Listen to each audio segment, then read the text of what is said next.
Segnalo che in alcuni casi le richieste regionali non appaiono del tutto coerenti con i principi costituzionali.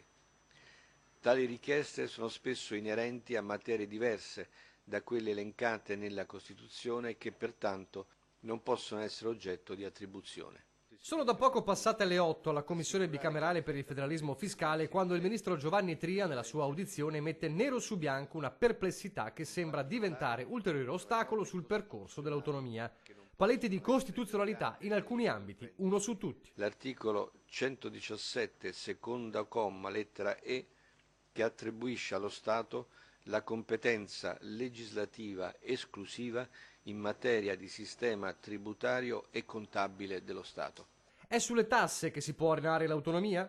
Da Roma la frase rimbalza subito in Veneto, ma nel frattempo lo stesso Tria, continuando la relazione, precisa. Il richiamo alla Costituzione è un richiamo doveroso, ma d'altra parte non è stato messo in dubbio che queste intese possano andare oltre e incidere sulle materie esclusiva pertinenza dello Stato e quindi queste intese possono benissimo andare avanti. Così a Venezia il governatore Zaia, in contatto anche con la delegazione trattante a Roma, chiarisce quel si può benissimo andare avanti è un sigillo alla bontà dell'operazione.